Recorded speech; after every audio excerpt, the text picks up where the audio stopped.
watch the cartoons because you was a kid. But then you hear them songs now as you get older, and it kind of like sets it bring you, it take you back down memory lane.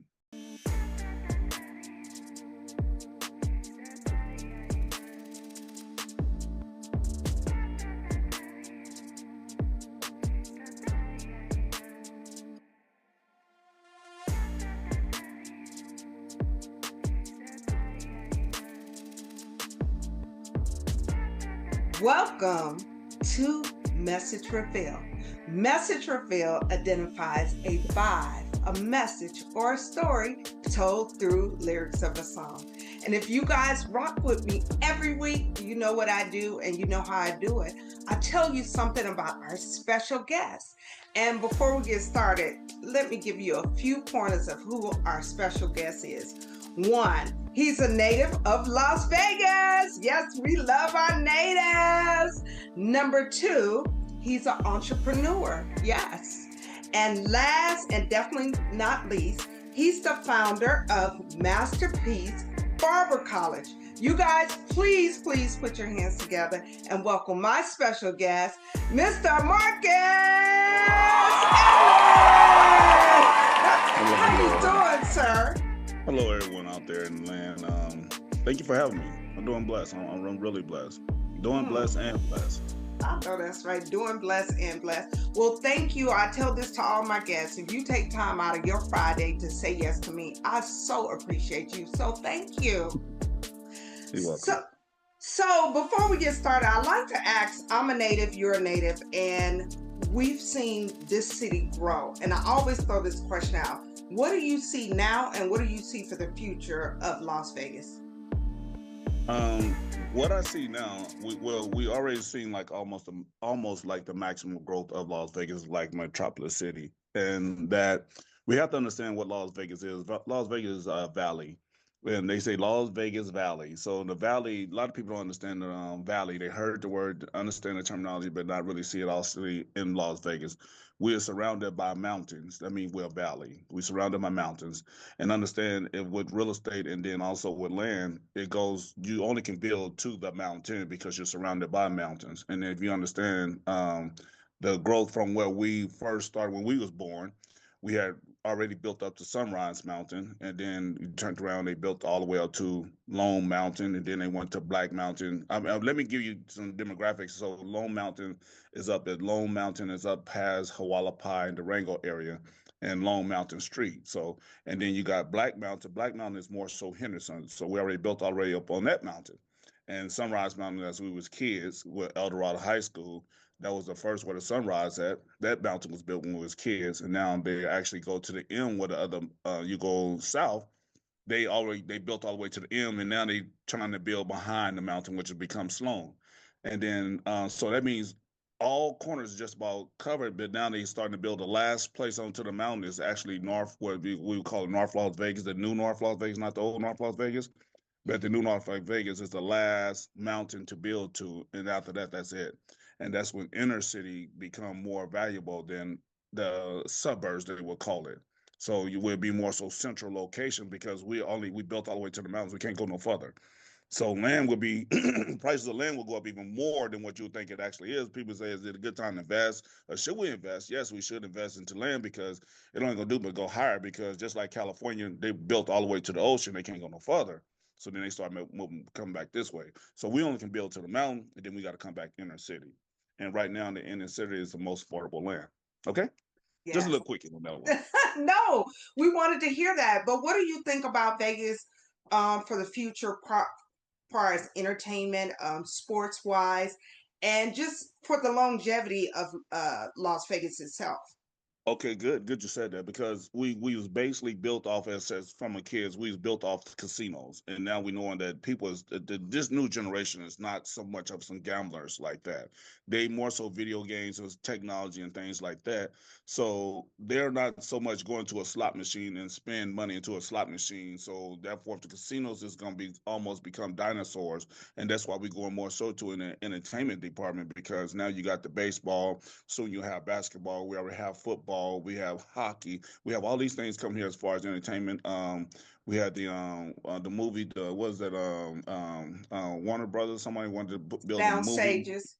Yeah, they wanted to bring that here, so you'll see a lot of that come here because that was more so support the inner city, and also with warehousing that we like in between. We from California, and not far from Arizona, but we more so West Coast, but not all the way going West Coast. So that's why you see a lot of the warehouses is getting built up because now we're finding other revenues actually to fund this city or this state or this town besides gambling.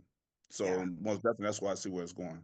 Yeah, it's definitely diversified. Even the medical district is going to the next level. They're recruiting, they're building. So I agree with you. It is definitely diversified versus before it was just basically, not always, but more of the just casinos and the entertainment. It's still entertainment, but on multiple levels. Yes. So It still will be an adult playground, but yet and still though it's more so coming corporate. yeah. Oh, absolutely. Absolutely. So thank you from another native. I always like to get the native's perspective. So thank you for that. And I'm And then going to, one question real quick for you. Have you yes, noticed when we was young and we was growing up, we seen so many deserts. Where's the deserts? listen, I live in the Northwest, so I still see some deserts because it's Yes, sir. You BLM don't see land. much. No, we saw desert for miles. True, You see a true. spot of desert here and there. True, true. No, you're absolutely right. It has, and if you don't drive in that area within 2 months, it's no longer a place where you could just see desert. It's just something different. So, Yeah, yeah, it has changed. It will continue to change, but that's life. It's going to continue to change. We just have to make adjustments on our end. That's the way yeah. I see it. So, let's get into my music bag. I love music. Music has turned me all the way out in a great way. That's And good. I say all of that to say, can you identify a song that has either provide lessons, distractions, or blessings? But before you answer, it's a couple of rules to this, sir. If you can sing, I need you to sing your throat box out. If you can rap, I need you to come hard in the paint. You know how they do it. But if you cannot do either one, I need you to say or talk about the lyrics with passion. You know when they say in the streets, stand 10 toes down? I need to be able to feel what you're talking about. So I'll go back to my original question. I see you rubbing your head and smiling already. So my original question, can you identify a song that either has provided lessons, distractions, or blessings? I'll start off with no. Let's get this. Let's get this for the record. I cannot sing. I cannot rap. I can talk. I cannot do neither one of them. So that's scratch. But love and happiness will be one of a good one that can come right to my head. That's something that I remember when it was Isley Brothers also, and then love and happiness. And it reminds me back as a childhood when that Saturday morning when it's school and then your mom wake up and you smell that pine sol and the Ajax and the curtains and the blinds, whatever curtains y'all had, let's open up, the sun is coming in there, you smell some biscuits in the stove, and you got to get up and clean up, but you want to really watch some TV, watch the cartoons that came on Saturdays, and she Yes. playing old school, and it's going over to a cartoon. You can't watch cartoons because you got to help clean up. So the song's kind of like embedded into my head. But it was a good moment though. It's like then you was pissed off because you wanted to watch the cartoons because you was a kid. But then you hear them songs now as you get older, and it kind of like it take you back down memory lane, And then Yes. my mom passed away in '09, so it kind of Mm. reminds me of somewhat of her when I hear these songs. It's like, oh, that's our song right there. That's the curtains opening right now. That's the biscuit in the oven, and that pine saw that Ajax smelling through there, and that blue smell. It's time to clean up, get up, and I can't watch no cartoons until everything is cleaned up. And you know you old, you said Ajax, okay? Ajax, man, Ajax. I had a thing with Ajax. I don't know what it was. It was crazy. I had a but thing with Ajax. but it worked, right? It I worked. just like the taste of Ajax for some reason. That was strange as hell, man. That's Oh, crazy. I just like Wow. the taste of Ajax. How did you even put it in your mouth to begin with? Man, I put it on my tongue. I put it on my finger, put it on my tongue, man. It's like something was strange with that. I don't know what the mess was going on with that. Wow. Well, no wonder you remember Ajax. And No, y'all know the Ajax. Me and Ajax had a thing going on. That's another oh, song. yes, me and Mrs. Jones got a Yeah, thing we going got a on. thing going on. You're a mess. You're a mess. But as sir, I would do a disservice if I did not point out, not correct you, point out that that song was by Frankie Beverly and Mays, not the Isley Brothers. No. I know that. No, that's Oh, good. But no, I added to that with some oh, Isaac okay. brother, something else that you will hear in the morning. That's what I Yes, meant. Not that's saying true. everybody. Yes, That's yes. true. And for those that don't know, black households on Saturdays, that's when you were taking care of business. You had to get up and clean up. You didn't have no excuse. It was mandatory. Now, other people gave other children options, but we didn't have options, correct? Well, no option. No cartoons until you're done. Everything is done. All the chores are done. Then you can do some cartoons. The chores done. Eat breakfast. Then you watch some cartoons, and then you catching a tail end of cartoons. They just about going. The good ones going off. But one thing that was always playing in the house was some form of music. And I believe music is the great connector. We can all talk about some kind of music that we heard growing up. And that's why I love music. You remember when your mom used to have company over and she turning one of them favorite songs on, how you get up in front of the TV or the radio and you dance? But Oh, listen. So you're telling me you were one of the ones that came and had to be the entertainer? yeah, the entertainment, you get over. You sit in front of the TV and sing and dance to the song. do Well, you that know, dance. Do that dance, boy. Do that dance you showed me. Go ahead and show them how you do that dance. that was their way of showing off, like, look what my baby can do. Yeah. Well, these are great memories. And before we move forward, as an honor and respect, please say your mother's full name because she has passed on. Barbara, no, they call her Cookie is her name around town, and Barbara Ann Allen is her real full maiden name that died in '09. Mm. So actually, she did. Listen, since we mentioned this, wow, this is crazy. Just sent chills to my body. She died the same day that Michael Jackson died, June What? 25th of 2009. Yes, yes. Wow. That's something else right there. Wow. She wanted you to tell that. Okay. If you got chills Yeah, in your body, and you yeah, know, on this platform, anytime anyone passes away, we have to do a duty to say their name because that keeps their energy, that keeps their memory alive. So thank you for honoring your mother and telling that story. yeah. So let's talk about you. Um, 10 years in a game, 10-year anniversary this past September, correct? Yeah. With your Masterpiece Barber College, correct? Yes, yes. The school been there since 2015, so this didn't make the 10-year anniversary. But the barbershop been there since 2004. So Yes. that was Masterpiece Barbershop that actually started in 2004. But not to jump the gun, since we done brought this thing up, I got to mention something. It's very serious and it's very touching too because we mentioned something though. And it might have some kind of connection with this right here, and it also has something to do with music. You say one of them songs, and I couldn't remember the song, but then when I brought it up about my mom and then Michael Jackson, and then I had like a very bad experience way before I became a barber.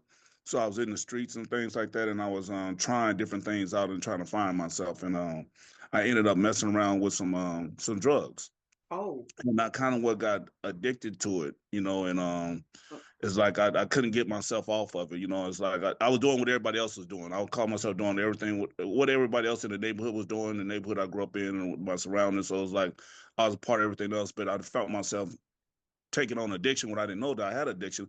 And I realized I had addiction when I actually tried to stop. And I couldn't oh, stop.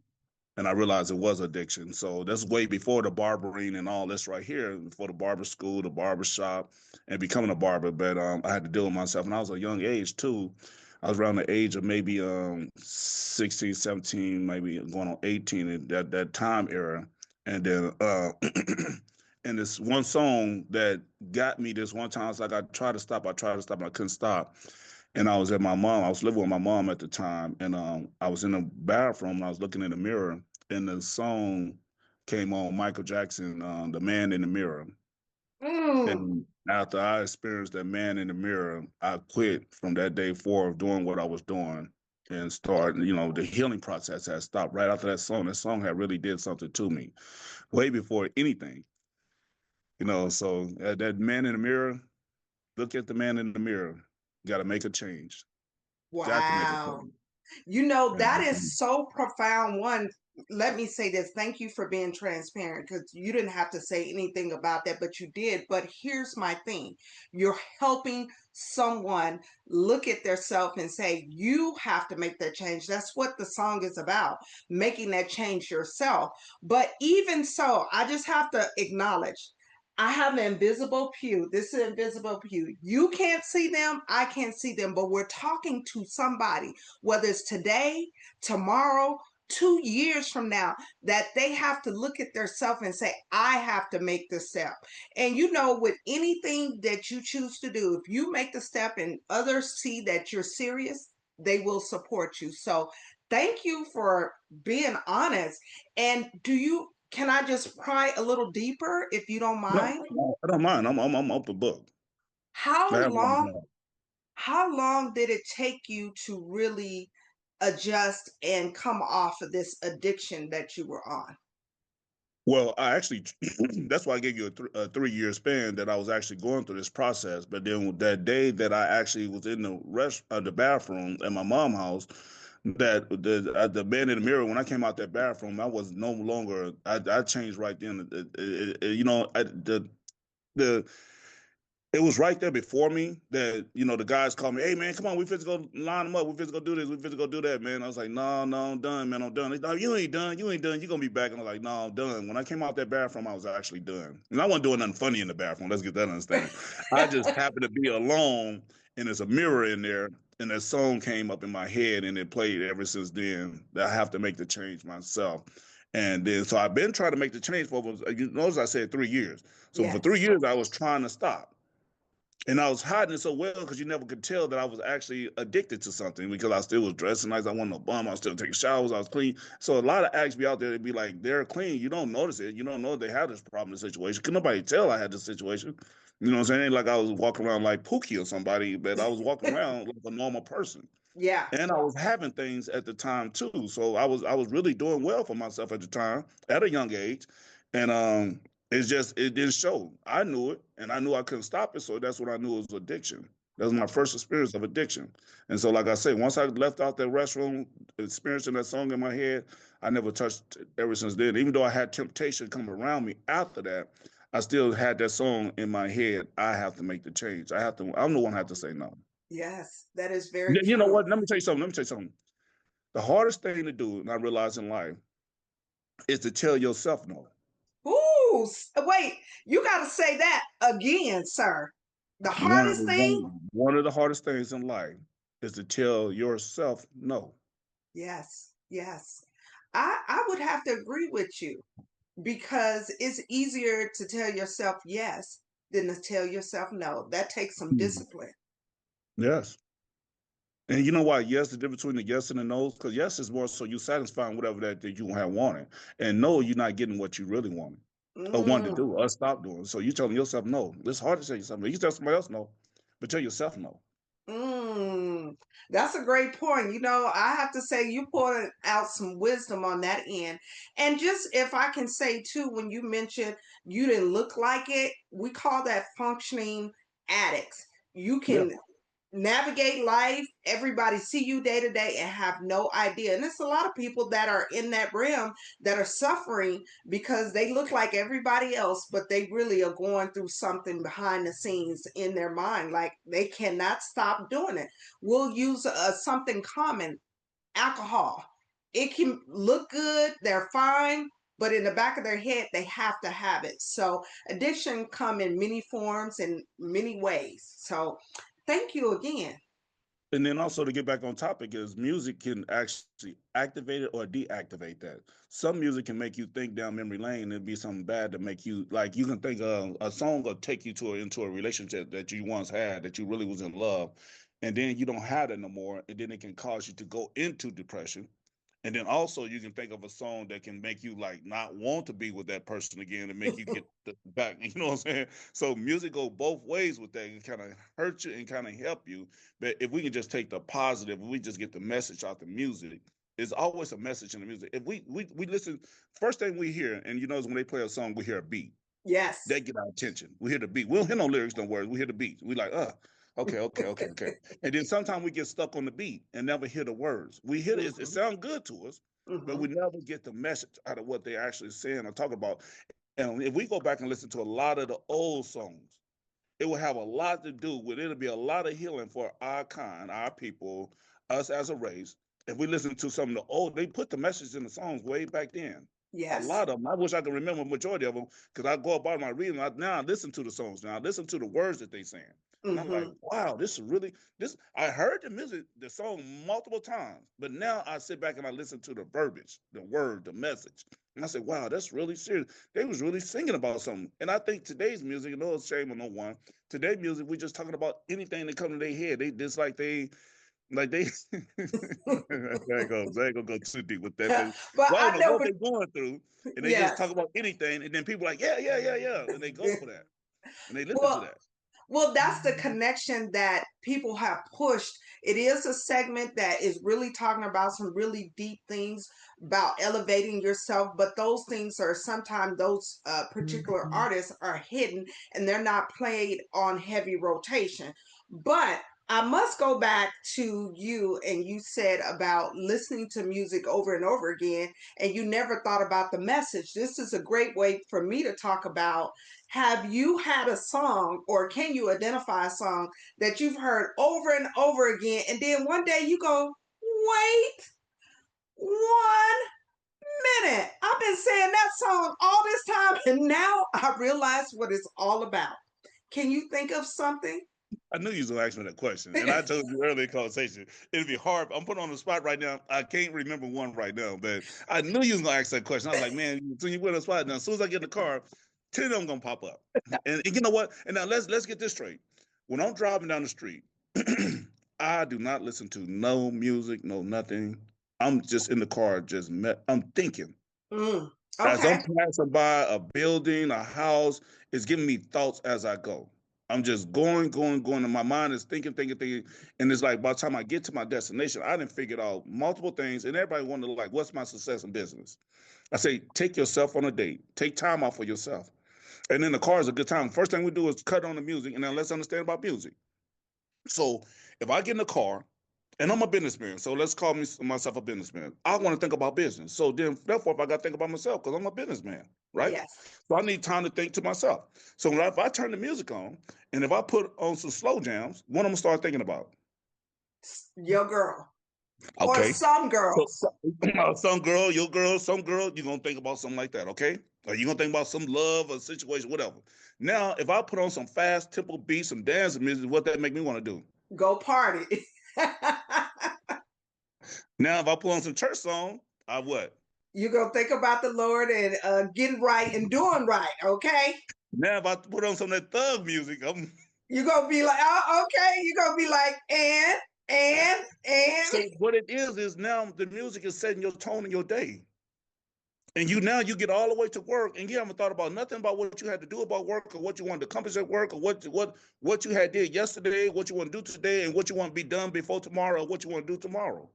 Because it sets your tone because you turned the music on, you gravitated to that. Now let's get it straight. Do I listen to music? Yes, I do listen to music. Now when I get in one of my old school cars or my motorcycle and it's time out, it's like I'm off work now. I'm off time out is time for me. Then I turn on some of the music that I like to turn on, but mostly when I'm on my old school cars, it mostly be with the old back in the day music, which that goes with the car. And Yes. then when I'm on my motorcycle, I'm more so with some rah rah, some Nipsey Hussle, some Tupac, something like that on the motorcycle. So you see how music set the tone? Oh, absolutely. And everybody, here's my thing, what I say about music, choose and choose wisely. It sets the mood. So if I want to think about business, sometimes I may have a song on that's connected to business. So at the end of the day, what you're saying is absolutely correct. You just choose to be quiet. And let me say, it's times I've get in the car and I've turned it off too, because I'm like, okay, I need to know what this is. But best believe music can also create a path to help you manifest and be able to put things together mentally. It can be a jazz song, it can be like you just talked about Man in the Mirror. It has power to it. I'm just saying choose wisely and choose for yourself. That's Yes, all. most definitely. Yeah, for sure, for sure. I'm glad that you brought that up. You said so. Let's talk about you riding in the car, and you said you're quiet and you're thinking about multiple things. What is the first thing you're usually thinking about? Is it to purchase something, or you're looking at that land that was once desert and you saying, "Can I put another barbershop, or can I purchase that area and now have multiple tenants? So now I'm stacking my money." You tell me, I'm just throwing it out. Okay, that's good. You said that. And you pay when you turn the music off and you pay attention to your surroundings. Now let's understand when you're driving, you got a start point and you got a stop point. That's when you focus more so surround you. That's why it's good to put a business whenever it's a stop sign or a red light or an intersection. You want to put the business there closer to that. If you anything, if you may have the choice to do that, you want to do that because that's when people start to observe when they driving. When they driving, they're going forward. But when they get ready to stop, they like getting ready to stop, and then they're like, or they at a stop sign and a red light, they looking around. Or they take off. They looking around as they take off from that red light or that stop sign, they looking around. So that's why I say it's better to bring the business there. So when I'm at these stop signs or I'm driving down the street, I'm looking at different variable business, the business that went out of business and why did they go out of business and why this business right here is thriving, this other business not thriving, and what is the new, what I see on just about every other corner now, whether it is a Starbucks now, they even building more. They say, well, we should have 5 Starbucks now. But damn, you open up 15 more of them in And you different know, locations. yeah, and In you know, different Starbucks. locations. Yeah, it's true. And Starbucks is a realtor spot. It's first. So they make sure they pick a prime location and then they offer what their services, which is a drink. This is what I've been told. So you're talking some good stuff. Like they're making sure like they have prime spots in areas that they know. And sometimes it can be 3 different Starbucks. It seems like the same area and all of them are busy. They've done their due Yep. diligence. They did their homework. Yeah, they do the homework, and that's go off of traffic. You know, the number one thing they do is they put a traffic analysis. So they pick that up, number one thing, to see how much traffic actually flow through there. And them is customers. So you got to Hmm. look at that. That's the number one thing you have to do. So as I'm saying is I'm going down the street and I saw, and so many times I done ran past a location. I say, oh, that'd be a good place for the put a barbershop. And next thing you know, this happens to me so many times, it's almost weird in my whole entire life that I turn around and then there'd be a barbershop there. And I'm like, whoa. This has Wow. happened so many times, so many times. I'm talking about Wow. so many times. And that I probably missed that one part of my calling. I could have been a franchise and opened up a barbershop in every last one of them. And I'd had all the corners like locked down. I'd had it all the way locked down. But I'm Yes. talking about this didn't happen so many times, every single place. I'm talking about more than 10 or 15 times. This didn't happen. I was like, man, Wow. that'd be a good place for a barbershop. Man, that'd be a good place for a barbershop. There's no barbershop, barbershop, barbershop. I'm like, wow, that was in my head before, and that's it's something. But the thing is, though, is now that I think more so far because you got into real estate and talking about purchasing land. I would more so look into purchasing land because we call ourselves business owners, but we're really not business owners. We own the name and not the business. Well, Okay. people gonna get on me about that, but No, yes, talk about people it. understand Talk it about because it. if we can have a business, and it is our business, yes, but it's somebody who own our land that our business is on, so that means they pretty much is running our business. Hmm. Let's be Okay. careful with that. I don't want to get in trouble now. I'm just saying. Because everybody keeps saying, well, you think you all that. No, I'm not. I don't think all that. I just try to think outside the box. No, Because no. And we that's want generational wealth and we want to leave somebody back a bill. Let me tell you something about renting and leasing land. One thing about renting and leasing land, the mortgage, not the mortgage, but the rent only do nothing but go up. It goes up to 3 to 5% every year. So all we do is for next year. So we say we want to leave generational wealth. I want to leave my family, my business. You leaving them 3 to 5% or more debt that they're gonna do every year. Now, if you live a good 30 to 40 years, you do that 30 times 30%. You almost at Lord, almost 90% your rent and raised up since then. And now you supposed to leave them this right here. If we can leave them the land, they can do multiple things. So because it goes the other way down, it go the other way. Because if we leave them the land, the mortgage that you pay, it actually go down and it's less debt as every month that you pay for the years that you pay. So now you're leaving them a window that they have invested into the land. And if the business work or not, you still own the land. Mm. That, you know what? We always need to have different perspectives, and I'm glad that you brought that up. Somewhere, somebody gonna be like, "Wait a minute, I see what he's talking about." And it's not one way of doing things. We just want to be one way with success, but we have to do different ways to get to that success. So, thank you for being honest and giving your perspective. You're not in trouble on this platform for saying your piece. Well, people like to take my words and change it, twist it, and take it in the wrong way. And I like to keep telling, it's not what I deliver is the best. Just take the message that I deliver, not the way I delivered it. Yeah, definitely that. Definitely that. So let's talk about you being a entrepreneur and what was the origin story. We know you open up a barber shop, but give me the origin story. What pushed you and say, you know what? I don't want to do what I was doing before. I don't want anybody to be my supervisor. What started your process to So my open up process your started. first? My process to go back into the streets. I was running the streets. I was around here in the streets doing these things. I call myself an entrepreneur in the streets, and I was very somewhat. I ain't gonna say successful, but I was living a pretty good life in the streets. And I was like, I want to keep enjoying this life, but I know the lifestyle that I'm living is not gonna be forever. It's only temporary. So I'm in jail, hospital, or dead. So I Mm. don't want to end up in prison and sharing underwears or sleeping with another man in the cell. I don't want to end up my life. I want to have all this success, and they don't want even success. That's some bull crap. I shouldn't even use that word. I didn't want to have what I was had going on and using that. Then all of a sudden they come and take all this stuff away from you, and then your whole lifestyle change. And then you just in a. And I also seen some of the guys in the neighborhood how they had some things, and then they fell off, and then they didn't have it no more. And then here they walk on the streets, they own drugs, and they not doing too well, or they nobody. They was somebody, and then they turned into be some nobodies. So I look at them as they was help to me Mm. because I realized I didn't want to go down that route. So I'm looking at it as down or bad because you can learn a lesson from a wino or a drug addict. You can learn a lesson from it. It's a reason for them. So now I wanted to keep everything that I had. I want to be in control of my life. I want to be able to set my schedule. So I took on barber. I didn't know nothing about barbering whatsoever when I went to barber school. I never picked up my clippers a day in my life. I basically was running for my life because I Mm. knew that my time, I had too much of a time. I had a 10-year run into the streets from age 16 all the way up to age 26. I had a 10-year run the streets. I didn't really, I got into trouble, but not really getting some real bad trouble.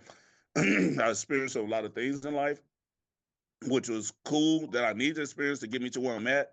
But I was like, I need to make this change again in my life, and I need to do something that's going to be more so suitable to me and more freedom that I would have, and I'd be a barber. So I went to barber school, and like I said, I didn't pick up no clippers or nothing. I had to move all the way to San Antonio, Texas, to go to a place I've never been to before and go to barber school and pick up some clippers that I never picked up before. So that was like some real things in life. And I had just had my first son at the time.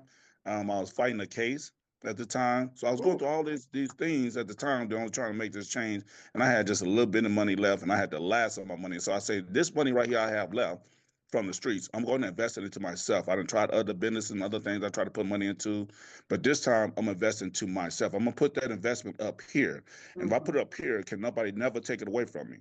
I Mm-hmm. stored it up here. And that's why I stored it, and I paid that money to actually learn how to cut hair. And now, therefore, they can't lock this up. They can't take it away from you. That's a skill. It's yours now. You know what I'm saying? It's the Yes. best way to do it. Can't nobody rob you for it. Can't steal it from you. Can't burn up. All the things I just put with that. And so when I came back, it's like, let's go back to a song. Now we just going to a song. It's good you mentioned that. Okay, So let's when I was do in it. barber school, I was in barber school, and I was like, I got to make this change, and it's like I'm not going broke again. I'm coming up, and that one song I think it was Diddy and I'm coming up. What's that song? You can help me out with this. Uh, I'm coming up. I want I the want the world world to. to know. I can't think of who, but I know what song you're referencing to. Yeah, I think Biggie Small was on it, and P Diddy. I think somebody that song right there. That was my song to listen to every morning when I went to barber school. Every morning. Yeah, every morning to go to barber school. Every morning to go to barber school. Wow. So you was training Every your morning. mind, you was training your frequency, your soul that you was like, I'm coming up no matter what. And we know whatever we do frequently becomes our frequency. So you had no choice but to be in that frequency. Yes, I'm coming up, and I want the world to know. I'm going to let it show. I hear that I song love it. and that's exactly what's going on right now. Yes, yes. That's So exactly what's going on. so you went to barber school. How long did barber school take? Barber school took a. I finished barber school myself because I went to barber school every day because I ain't have nothing else to do in a town that I ain't know nothing about. So I went every day. It took me 8.5 months, which is unheard of. But usually it take 9 months to actually complete school, or 10 months actually to complete school as missing some days. Okay. So So a now year, so you're invested into that. okay. And which is great. So tell me about your first opportunity to cut someone hair. How did you feel? What was the emotions? Were you thinking in my head, "Oh, I hope I don't mess it up"? How did you feel about that first encounter? Yeah, to death. And that's what I wanted to hear because we usually are because it's new territory. Scared to death, and I messed that man head up. Yeah, I Did did. you really? Oh yeah, I did. Was it an Yeah. older man that was giving you the opportunity? No, it was more so mid about probably one older man because it wasn't an older cut. It was a bald fade, which is supposed to be the simpler, easiest haircut to do inside the barber school or the barber shop, and I messed that up. Oh, It's only 3 steps and 3 levels. I messed that up. I messed all three of those steps and levels up. wow. But we're talking about this for a reason because we will all have things where we are not sure or we mess it up, but it does not stop us from moving forward. So if you had not moved forward, you would not be able to be who you are, the masterpiece where you're at. So you're talking to somebody, say you may have that one moment. It may even be two. It might be three, but you still can move on. So how did you remedy this man, or he thought it was okay and went on about his business? Well, the instructor had to come clean it up for me. Okay. So then that's why I tell all my students now, you don't get it now, but you'll get it later. But it's steps. It's a process that we got to go through. This is a course, not a lesson. So we're not Mm, gonna get it just we're not gonna get them just no one haircut. We're gonna take multiple haircuts. Repetition is gonna bring success all the time. You got to constantly do it, and that's what came me had me. That's what helped me become a better barber. Is messing up. See, some people are afraid to mess up that they mess up.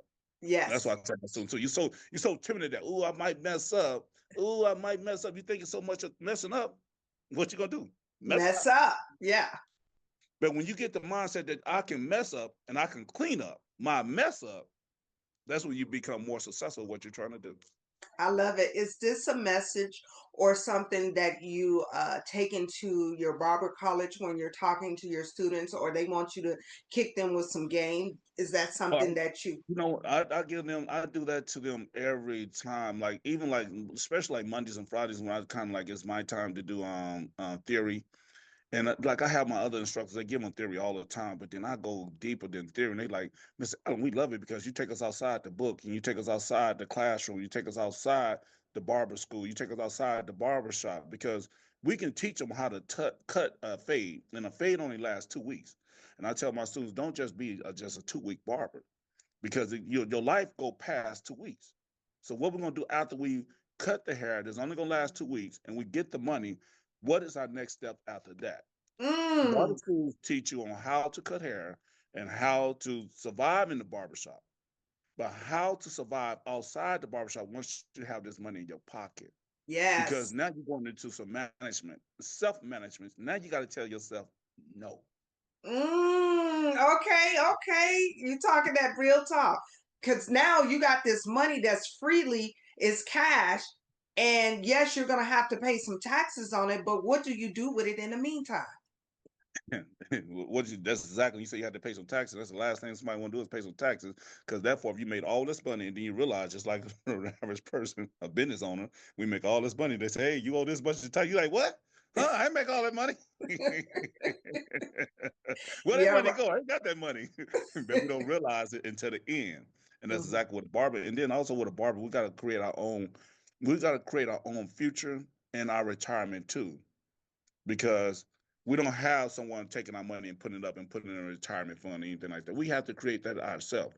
Our Social Security, we have an option to pay into Social Security. So we have to sit up there and create our own Social Security or pay into Social Security.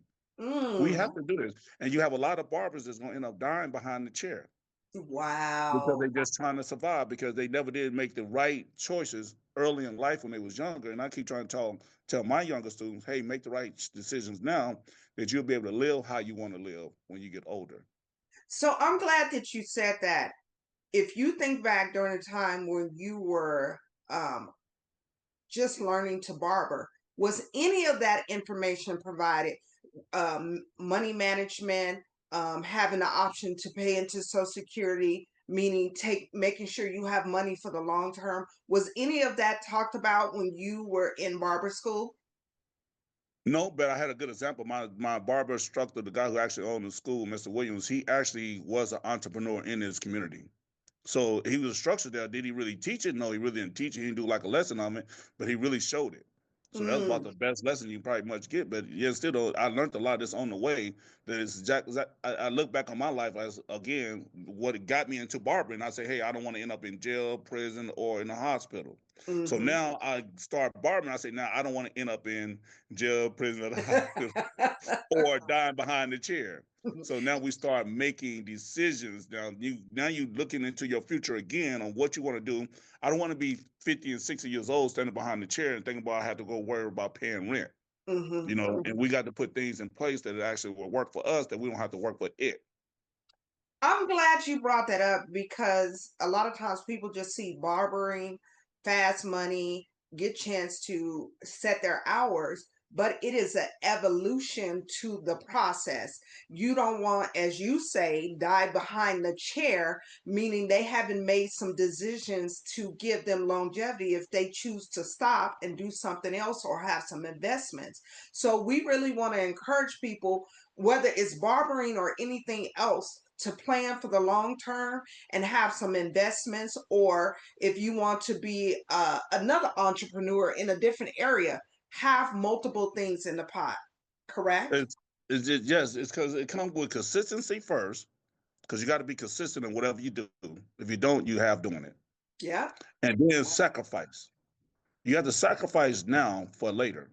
A lot of Mm-hmm. people don't want to sacrifice now for later, because we all microwave now. Everybody's microwave now. Put it in the microwave, bing, it goes off, and now I'm eating. Mm-hmm. We don't want to go pick the food, clean the food, soak the food, marinate the food, put it in the oven, let it slow cook, and then later on when we get off work, and then the aroma is inside the house and it's smelling good, and you get off work and you're like, oh, now you turn on some of that good music, and you fix that nice plate that's ready. Come on, let's do it. You know what I'm saying? It's a vibe then. Instead of Yes. just putting it in that microwave, and you hear that one. The only sound you're gonna hear is a bing.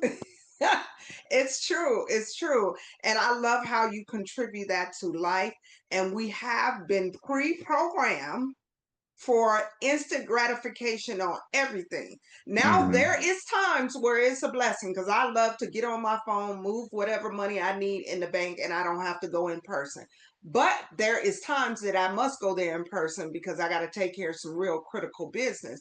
But I think what the biggest thing is, we cannot do everything fast. We have to take our time with executing things. And it's not, and we know, as you said before, if you take your time, the long term of it is great, but it's the sacrifice to take your time to get to that next step.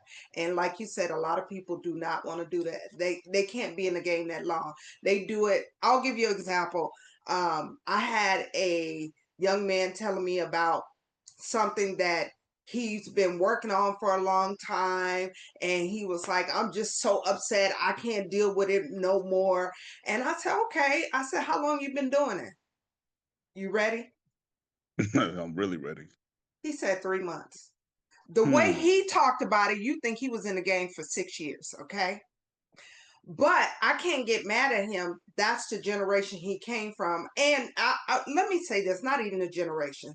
This is how we all been pre-programmed to say, if it doesn't happen in 2 months, it doesn't happen in 3 months, it's not good. But what I know for sure, your blessing is just waiting for you to meet it.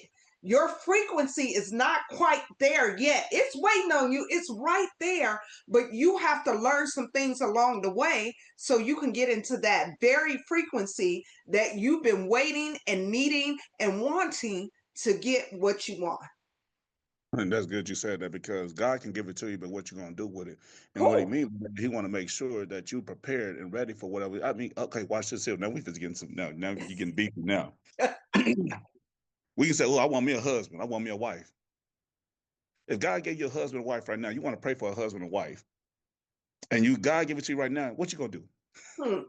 No, it's true. Are you prepared? The thing is, God got to prepare you for a husband and wife. He's not gonna give it to you right away, because He Hmm. know if He give it to you right away and you're not prepared for it, you ain't gonna do but mess it up. There you go. There you You're go. gonna mess it up. So He got to take His time and slow cook you. Yes, yes. But think how hard it is in this current society. You blink your eyes and you can see something new. So I think it's a combination of both. Yes, it's great to have things that can move fast, but I think also too, it's very great for you to come, sit with yourself, look at that man in the mirror, get quiet, and find out what you need to do to get to the next step. And it's not always overnight. Even as you referenced too, you said it took you 3 years to get where, as you was going back and forth to see if you had an addiction. We need to understand that everybody's journey is different. And really, truly, if it does happen overnight, is it really for you? Really? Most definitely. I mean, we could kind of don't want nothing fast, and the thing is, God is not there when you want Him to, but He's always on time.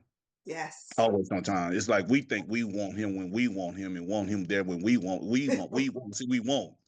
But see, God said, "I supply all your needs." Hmm. And the difference is, everybody keep talking about like they thought He said, "I supply all your wants." See, it's the difference between a need and a want.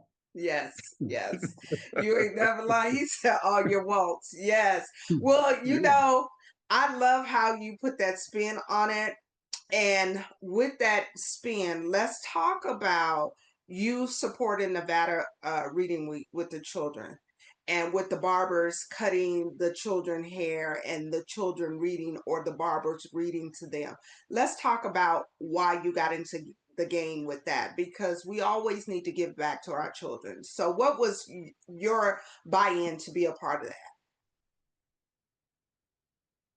Okay, good you asked that. I always say, that's one of my favorite words right there. Good you asked that. So I had struggled growing up when I was a kid. Like I say, growing up in the neighborhood and environment I was in. So education to me wasn't that important. It's more so let me get outside, let me go to recess, let me go play, let me just play a class clown type deal. So I lost a lot of lessons that I should have learned in school. So therefore, I was set back in school. I was put into special classes because they said that I had a learning disability. I didn't have a learning disability. My attention span was short. Mm-hmm. So I want to get out there and do something instead of sit here and just talk about, A, B, C. I want to get past that. I want to get Mm-hmm. to Z. So then, therefore, if I miss a lot of the lessons, so my reading went up to par that it was supposed to be in, and I was in a special ed class. They call it ADJ special ed. They got so many names for it and everything. Where the classroom was only like 4 or 5 people in there, and I used to do the homework so easy. I used to do my homework right there in the class, and so it set me back because while I was in the class messing around in that class, knowing that I wasn't supposed to be in that class, the Yes. real class I was supposed to get, I wasn't getting that lesson to get there. So when I got in some trouble, and my dad had a conference, Pastor Sam Carroll, he came to my parent teacher conference, and they said, "Well, he have a learning disability. He's in special ed class." My dad said, "What is that? What's going on?" They said, "Well, he said, ain't nothing wrong with him. That sounds just like your dad too. Ain't nothing wrong with it. Ain't nothing wrong with this Negro. Ain't nothing wrong with him." They said, "Oh, yes, it is, because he's in this class." So, well, how did he get in this class? Well, we put him in this class. He said, "Well, how you get out the class?"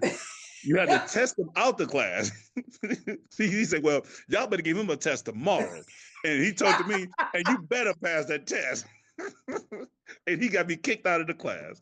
I said, oh man, I had used to do my homework. I had no hard homework, no nothing. And then by the time I got into my regular class, I was so far behind by messing around in this class that my reading went to par as everybody else. So I had a real big problem with reading out loud. You know, I should read to myself or read real low and fast.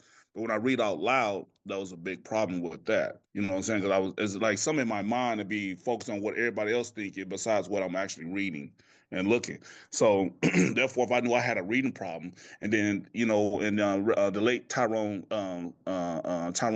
Zimmerman, Tyrone Seal, no, Tyrone Thompson, he had came to me and he's like, man, this would be a great idea. And me and him collabed together on it and actually brought it to the state of Nevada actually doing it. And it was a big hit because I was so forward because I know I had a struggle with reading. So I know multiple other kids will have a struggle with reading. You want to sit in this chair and get this haircut. And the first thing I knew parents want to do is give them a tablet or a cell phone while they're sitting in this chair. It could be time out. Let's go back old school. And like me, more so based off comeback, hand in hand comeback, I call it. Let's go back old school. Like we go old school music. Let's go back old school. Let's get the book out. Let's do some reading instead of a tablet. You know what I'm saying? We talk about we want to post our business and this and that. Let's get a business card and hand a business card. Yeah. Let's go, instead of sitting out there transferring money like you just said you did, you fortunate to do, and I'm not fortunate like you to be transferring money because I don't have no money. No, well, I don't believe that, but we'll let you tell your story. Instead of sitting out there pushing buttons, let's go and see who's dealing with it. I want to see this face that's dealing with my money. I want to see this person. I want to meet. And a lot of people are like, well, just email me. It's like, hold on, wait a minute. What happened to call? Oh, just text me. What happened to a call? Yes. What happened to a greet? What happened to meet? Now we don't even meet. We Zoom calling right now. Right now we don't. This is what we do now. You know what I'm saying?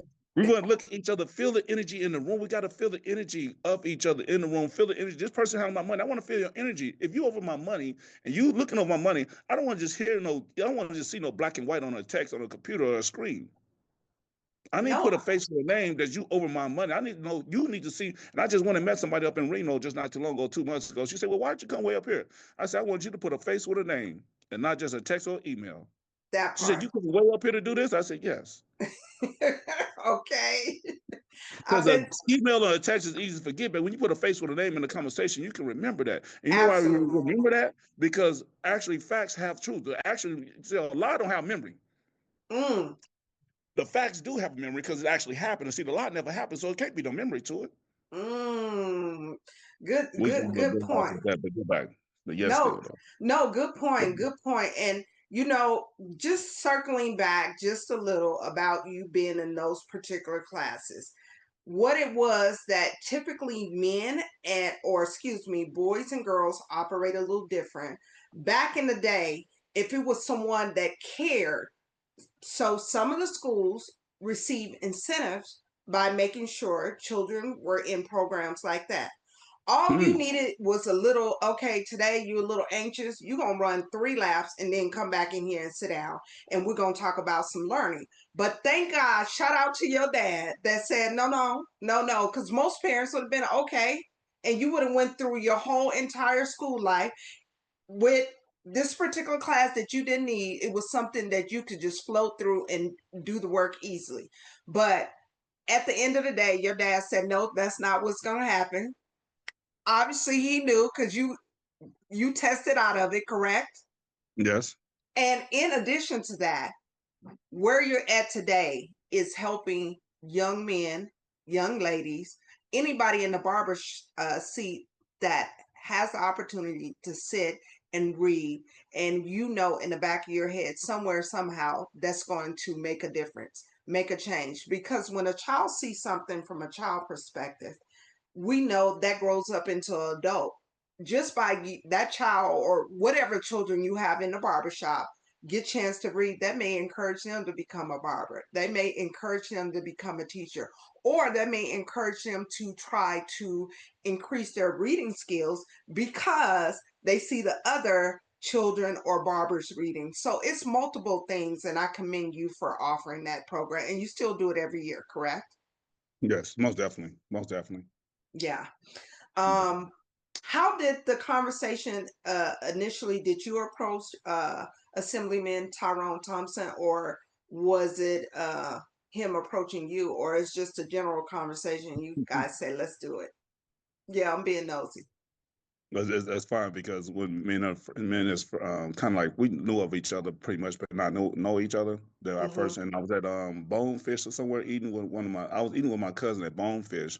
My cousin was played for the Raiders at the time, and we was on like a business dinner date type deal. And when I say business dinner date, that means a date. Don't mean when I say take yourself on a date. It's not a man and a woman type deal, and nothing like that. No diddy, but still, it's just that you out with an individual, y'all discussing business. Yes. And I reached out to Tyrone's. I reached out to Tyrone Thompson about a law that was coming up and legislator. He reached out to me, I believe, about a law was coming. He's asking me, how do I feel about it? And I was like, who is this? He called my phone, and I stepped outside the dinner to talk to him. And that's how it kind of like came about with a law that I totally disagreed with. And then he was like, so much for it, so much for it.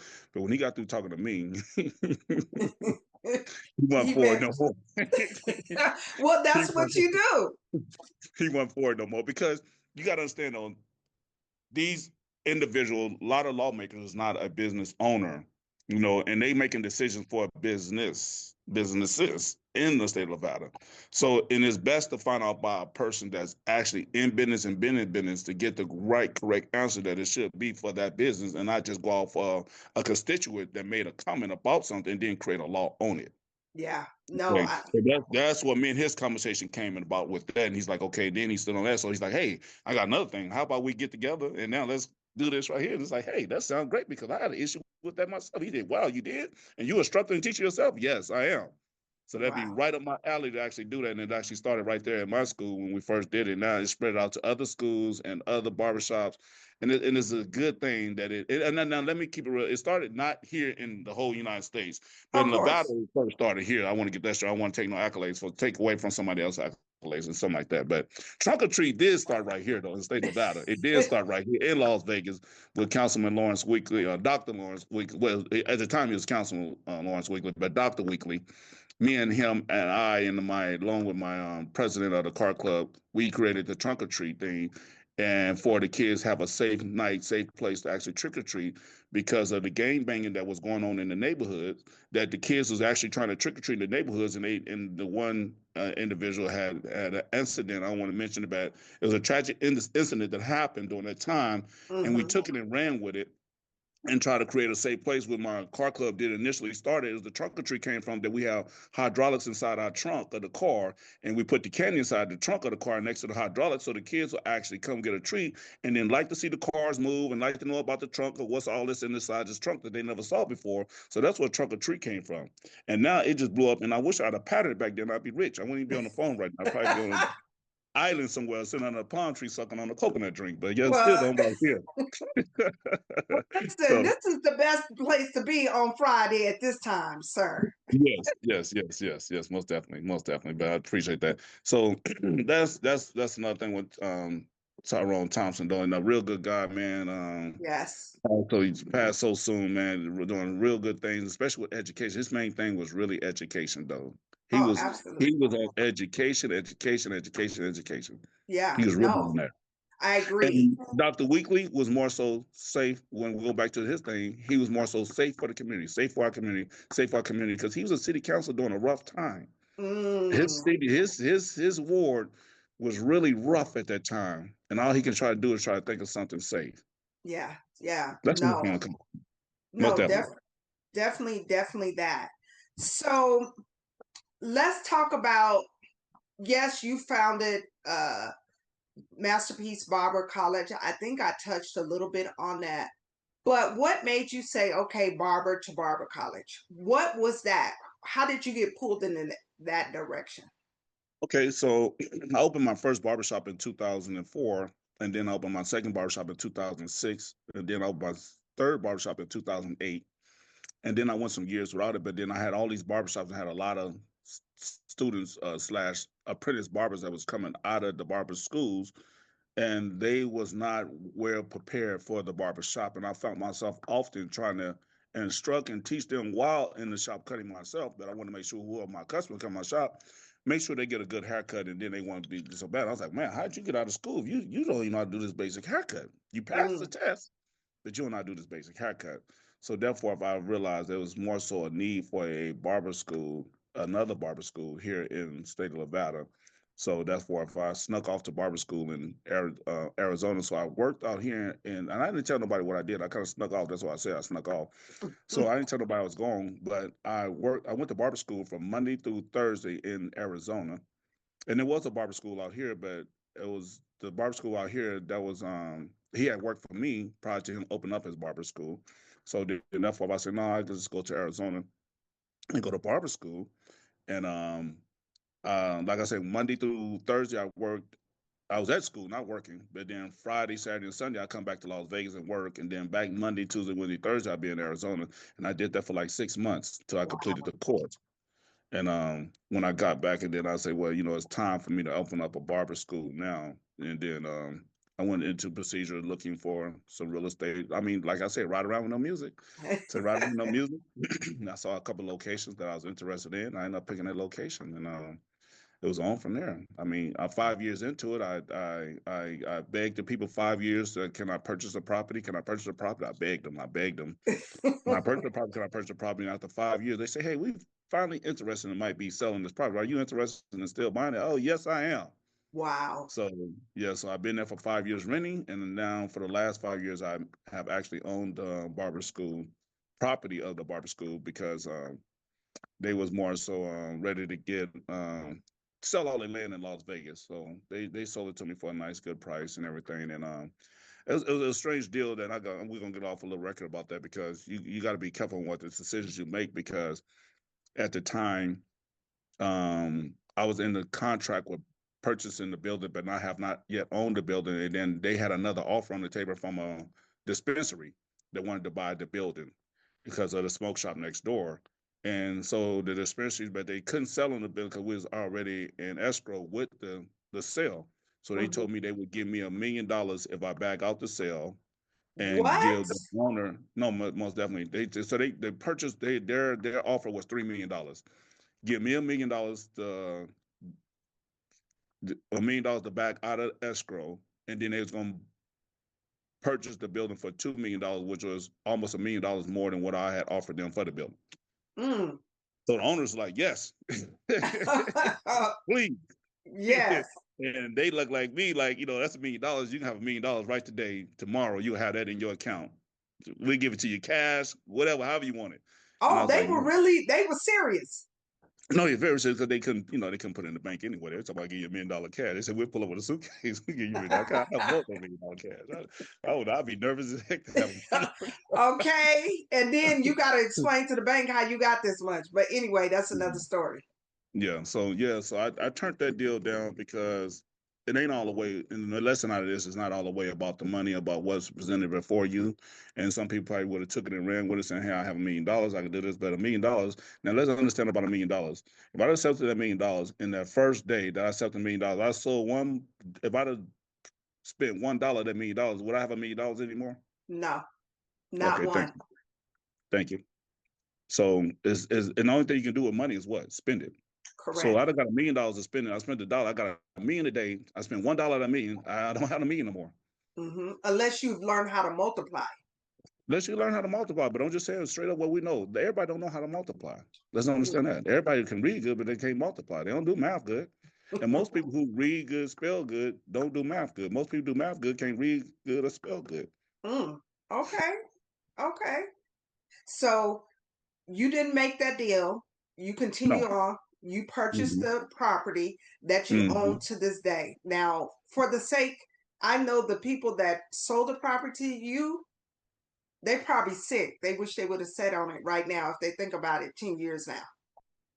Yeah, well, this family right here, I don't think so, because they're kind of well off. They lived in Colorado, and they just had property, investment property out here. So I think, and they had a 10-year loss on the property, so they're pretty much ready to get rid of the headache. And like we had this property because the property stayed vacant for 10 years before I even went in and renovated it into a barber school. Oh, And okay. then they weren't making that much money off the property anyway, even though the property value have went up. but they more so was want out on it anyway. Sometimes you just get to a point that you just want out, and you look at it like it's not going nowhere, you know. But it's a blessing for me, you know. It was more Yes. so a curse for them, blessing for me. So Well, most definitely, that's how it happened. It was already meant for you. most So definitely. let's take me down. Hold If hold on, I'm missing something. I'm missing something. Oh, okay. Let me say it because we got to go spiritual with this because it ain't all about me. That I want yes. before I purchase this property, and I'm on a fast right now. I'm on a fast right now. I did a fast in January, and I got that from my dad. I did a fast, a Daniel fast, and this was my first. I said, my daddy. I heard my daddy kept telling, "Mom, my Daniel fast. I can't do that. I can't do it." And I said, "Man, I'm gonna try this one year with you, just like mess with them." And I did it that year, and I did the Daniel fast where you can't eat. Is for 21 days. Is no meat, no bread, no pastries, cookies, candy, nothing like that. No sodas, if you smoke hookah, drink, or do cigarettes, whatever, none of that for 21 days. No sex for 21 days. It's nothing, just pure for 21 days. And it's like a sacrifice. You give it back to God because we always ask God for something, but we don't give it back to God. And as we get back to God, is more so sacrifice. So sacrifice go back into the Bible. And so this is a day's sacrifice and actually giving us some stuff that you telling yourself no for 21 days. Hear that no Ooh. again. You said, no, you know, you want that, Mhm. but you can't get that for 21 days for God. And God said, He like, hey, you did this for me. And God, after that 21 days, God show up and show out. And that's how I was Mm. able to purchase that property. And then after every year I did it, and this is the honest God truth, I did it every year in January for 21 days. And every year since I have done it. And I told God after the first one, all I do is want the barber school on good. God had constantly blessed me with multiple other things after the fast for something. And I said, God, okay, good. I owe you this one. Okay, I owe you this one. I'm good. I'm good. I'm good. I'm good. I owe this one right here. I'm not looking for nothing. I don't want nothing. And he still come and show out. But Wow. he say, I supply all your needs, not your want. Yes. I think that's wonderful that you're able to say, because I think looking from the outside in, 9 times out of 10, they would say you're not fasting at all. But we look at the book, but we don't know what's inside the book. So Mm. thank you for sharing the fact that you did. That's an ultimate sacrifice when you know you use, if you want to go have a drink, if you want to eat some bread, you want to eat some meat, and is it a certain time that you can eat during the No, day? that's the Daniel fast is not a time. It's not a time. It's just giving up these things that you normally natural in your life that you want and you normally do. You say, I'm not gonna do it for 21 days, and that's 3 weeks that you telling yourself no. That's you can't tell yourself no for one time, less on a day, less on a week, and go into 3 weeks. You keep telling That's yourself no. And then the challenge becomes when you are around the environment of it. You at dinner at a dinner meeting, but you can't eat what they eating. You at a party, but you can't drink. Wow. Now that's real discipline. That's That- real discipline. oh my God. And then So that devil gets so busy with the temptations. I tell you. have you ever just said forget it and went on ahead and ate that piece of meat or drunk No. that drink? Because one thing about it though, I can lie to you, you can lie to me, but we can't lie to God. I can trick you, you can trick me, but we can't trick God. That's right. That's He right. knows everything. He see and hear everything. Yes. But you was wrestling with your flesh, like, ooh, that smell good, or ooh, that look good. Almost definitely. Almost definitely. Now, yes, yes, yes. But God, He know my heart, my mind, though. Yes, You yes. know it. You know He said, "Boy, you did good." I know you smelled that because I smelled it in your brain too. You smelled it. You wanted to taste that, did you? I just give me a little piece of that right there. Just a little piece. Little piece. No, but no, I stick to it right now. It become and now after I've been doing it for time and time. I do it twice a year now. So I Oh do it wow. November 1st to the 21st on November. But this one is not so strict as the one in January. So this one, the one in November, you can eat a lot of things like dairy product. Just dairy product is the only thing you can add to it. But the one in January, no dairy, anything that comes from my eye that has eyes, You can't eat any of it. Okay. Okay. So now this one, you can eat eggs, noodles, rice, and stuff like that. You can eat that on this one because this one is mine more so the cleansing of the body myself. So this is not the Daniel fast. This is my fast at the end of the year. So I do one at the beginning of the year and one at the end of the year. So the end of the year is saying thank you God Mm, for this year, and the yes. beginning of the year is this is my contribution to you for this year. In the beginning of the Okay. year, I'm giving before I'm receiving. I'm Okay. gonna All start the year off giving, and a lot of us we want to sit back and we want to sit up there. And this we want to do a revolution 2 or 3 days or during the day of January the 1st. But the thing is, though, it don't take 2 or 3 days to get ready for a year. It take a year to get ready for a year. How in the world you gonna Mm, get ready for a year in just 2 or 3 days and making revolutions? We should have been planning for 2026 yes. instead Yes. of getting 2 or 3 days prior to 26 and say, well, I'm gonna do this, that, and the other. Yes. Yes. We say it take a little bit, and over time, a little bit add up to a lot. You know that, right? Yes, Hmm. that's right. They said, be faithful over a few, A few and I'll things, make and you I'll make ruler you over ruler many. over many. And it's Come on, true. man. It's true. Because that faithfulness over a few, if you do it just right, it increase and it increase and it increase because you showed for the few that you can handle that. That's God preparing you right then, seeing how your faithfulness over just before I give you all this, man, I want to see where you at, Yes. Marcus, Mr. Allen. I want to see where you at. I want to see if Yes. you're going to be faithful right here before I give you all this here. You mess it up, Mr. Allen, Yes. because a lot of people can't handle success. Mm-hmm. We see most of our successful people, we say, that person got all that money, they got all that success, and they did that dumb, stupid thing. They can't handle success. They Mm, wasn't prepared for success. mm. Well, speaking of success, speaking of, as you said to your own self, Mr. Marcus Allen, let's talk about your namesake. Marcus Allen, Raiders. Have people referred or said anything or connected the two? How do you feel about Marcus Allen? Are you a Raider fan? Talk to me about the name. Okay, good.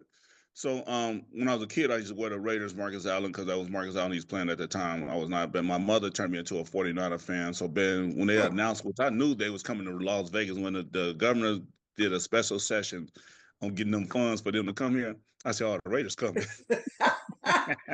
You knew that, huh? So, yeah, yeah. So I did Barbershop #4. I did a Raiders theme with Barbershop #4 was a Raider theme prior to the Raiders even announced that they was actually coming out here because I knew they was gonna come. So right then. So the name, a lot of people get it mistaken, like thinking on the Marcus Allen because now my age, so like, I'm like closer to the age now. So I say they say, "Oh, you the Marcus Allen?" No, I'm the Marcus Allen, but not that Marcus Allen. Oh, say that again. Say I'm that the, again. I'm not that Marcus Allen. I'm Marcus Allen. I am Marcus Yes. Allen. And I had Yes. to do that. One day I would look forward to meeting that guy one day. You know, we sharing the same name and we both are pretty successful in life in different eras and things like that. But yeah, still though, that name is like you know, and with the name of Marcus Allen, I know he leaving a legacy behind with him as far as sports. And I'm going to leave my biggest thing, my biggest goal is to leave a legacy behind as Marcus Allen. And the same way I tore down my community and I want to build back up my community. And I just don't have a community. Las Vegas is my community. It's Mm-hmm. just not no neighborhood or a side of town. Las Mm-hmm. Vegas is my community. And I wanted to die as a legend. I mean by die as a legend is that when you dead and gone, there's someone gonna be somewhere still talking about you because you Mm, did so much good work in your community. yes. Yes. You That turned the is, negative to a positive. yeah. And not only that, being transparent, like you've been an open book with the things you went through, your perspective. I think that really sets so many people apart because some people just tell the good parts, but they won't go into the detail of how they got to that good part because we all have our challenges, we all have our struggles, we all look for solutions. And I feel like throughout our conversation, you've done all of those things, and that allows individuals that have challenges, need solutions, or successful to all tap in. So I really thank you for giving that perspective. And yes, I'm gonna talk about music one more time. I do have one question for you. Um, this season, but you know what? Let me do this. I'm gonna do it a little different. Before we get out of here and talk about that last question regarding music, if anybody wants to get in contact with you, for anything, is there any social media outlets that you are connected to, or do you have a phone number? How would you like to allow people to get in touch with you? Well, you have on social media, which is Marcus Allen, no, Marcus, Marcus Allen, Las Vegas, because you get a mix up with the other Marcus Allen. I'm quite sure he'll pick up it for me. And then my Instagram is Masterpiece Barbershop 123, and then also Masterpiece Barber School website, and then also the Masterpiece Barber School .com that you can actually go to get in contact with me about multiple things. Okay, awesome. Awesome. So before we segue out, I have to talk about this last question. This season, my third season, is about discovering you. And we all have to go back to the theme again, man in the mirror, discovering you. We want you to identify a song that you would dedicate to the world based off you discovering you. You already used Man in the Mirror, Michael Jackson, so you cannot use that again. I need you to think deep and think about a song that has really touched you in any genre that really made you discover you. So I'm 54 today. Not today. I mean, as of today, I'm 54. But Okay. I've been 54 for a couple months now. But my 50th birthday, I had a party and I had a couple performers come, and I had Dina Howard come with t-shirt and my panties on, and Oh. that's my favorite song. And I'm like, yeah, that's old, Dina Howard, old school, old school. And then I had and this is all at my 50th birthday, right during this time. So then I had mystical, which I like some mystical music, man. Love Dun mystical. dun dun dun. Yeah, the man's right here. The man right here. The man right here. And long so I did something a little different for my birthday, and it's always you got to bring, and you have to always have to bring God into it. And I had did a contract with Marvin Sapp to actually be there, and Marvin Sapp was going to be my surprise guest at my birthday, and he had a death in the family, and he had to cancel out. And he sent Mm, my money back and everything. I was so sad. I really wanted him. I wanted to come out to him because that would be the song that would actually make it today. I never would have made it mm, without that, him yes. because I'm not that good. I'm not. Everybody keep thinking I'm one hell of a businessman. I'm smart. I went to a college. I did seminars. I did this and other. You got to understand though. I didn't do no. I had never been to one college. I haven't did nobody's seminar. I went to no crash courses or anything like that. I didn't have Google during the time that I was coming up in business. I didn't have Google search and AI and all this. So this is very hard for me to do. And I couldn't do it, especially with a guy who was behind in school because I went down that course that I went down that I came to be successful because it can't be me. It ain't me. It Mm, ain't about me. It mm, cannot be me. I'm not that good. I'm not that great. I promise I'm not. mm, I never would have made it without mm, him. mm. Yes. And that's Yes. Marvin Sapp. Wow. I Well, never could have did it. I ain't no way in yes. the world I would have did it. I cannot sit here and lie like, oh yeah, I took this course, I did my homework, I did my research. I didn't have nothing to do a research on. I couldn't Google nothing. What could I Google? Google You just had to go came out with the last 20 years. What could I you had to Google? go walk the pavement to get what you Hey, needed. come on, man. Come on now. And that's what a lot of people don't realize, though, man. You can AI anything now, but this whole conversation could have AI this. I could have AI. What song should I? Well, listen, I'm glad you did not do that because we're about authentic frequencies on this platform. So I'm glad you did it the way you did it, and you did it at the high level that I expect you to do it. Hmm. Before we get out of here, I do talk about two things. I talk about the journey and the destination. The journey is where you learn and where you grow. The destination is where you celebrate. We all should be celebrating our hard work, the things we did. But we should not be in there forever. We got to get back into that journey so we can continue to learn, continue to grow, continue to elevate. I say all that to say, when I have my women on, I bow to them. But when I have my men on, I salute them. I salute you, sir. And I always give my guests last words. So last words go to you. First of all, I want to thank you for having me on here. I know it's tough trying to catch up with me and actually do podcasts. A lot of people trying to get me to do podcasts and things like that. but my timing and everything. And then when when you was bringing it to me, it was like, okay, okay, okay, okay. But I was doing a million things at the time, so it seemed like I was brushing you off. That I really No, wasn't. but But I'd be like an octopus juggling around trying to do things. So I'm the really word glad was that God. yes. You said yes. I was That's cool. a, I was yes, but I just wasn't. I wasn't participating the way I should. As It was time was saying. okay. But and I was like, well, I'm gonna do this, and how I'm gonna do this, and I just say, I'm gonna just go in the backyard and do it. Which I mean, I haven't been in the backyard all summer. Like you say, you're supposed to reap the benefit of your what I'm saying, your fruit of your labor. You're supposed to enjoy the fruit of Yes. your labor. You know what I'm saying? It's like I'm sitting there looking at this nice backyard, and I have not, what I'm saying, enjoyed the fruit of my labor because I look at it like I'm still laboring right now. There's Mm, still more to do. It's not, I never give up on, okay, I made it. I never made it. I can't make it. And to say I mm. never would have made it, but I'm not gonna make it. The only way I'm gonna make it to is my resting place, in which I had already provided for myself for that. So I know that one day I'm going to die. So I'm already prepared to die. And Yeah. that's a lot of things that we don't, as people in our kind, we don't prepare ourselves to pass away. And that's one thing that's promised to us in life, that we will do it. Yeah. Generation before us and done it before us. And Yeah. it's our time, but now we got to utilize that decibel in between the time that you was born there to the time that you die. And so that's right now I'm trying to really build that decibel in between that and make sure that it be a legacy by the time I pass away. So I Wow. thank you for having me. Thank you for letting me get a time to express some of the things and thoughts that's on my mind, especially about music. I love music. I'm not good at music. I can't name song for song and word for word and artist. But when I hear that beat, I say, "Ooh, there it go." And then they take you back down memory lane. They get you set up and get you ready. You're like, "Oh, okay, there it go. I remember this Yes. song one time before." And especially, Yes. like I say, the old school cars I have, that it really set the tone, because you get in that car, you see the authentic of a car. You don't see no dash, no digital dash. You see this chrome that's on the car. It have an old school car have so much character to it. Mm-hmm. Mm-hmm. So, and you like, these people was building these cars without a computer back in these days. The Yes. chrome and the demographic of it's just everything, just how it's set up. And you drive down there, and it's like, this is something that you cannot go purchase from a car lot. Mm. This is not what we That's sitting on nobody car lot. yeah. But And that that's yeah. what makes you different.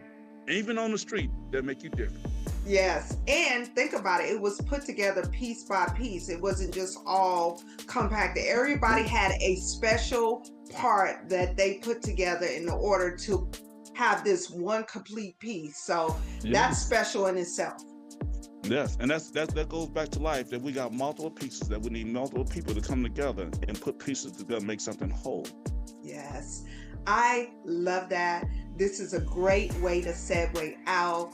I thank you for your time. I look forward to seeing you out in, as I say, these Las Vegas streets. And I want everybody to put their hand together and thank my special guest, Mr. Marcus Allen. And before I get out of here, I'll say the Marcus Allen, okay? No, Marcus Allen.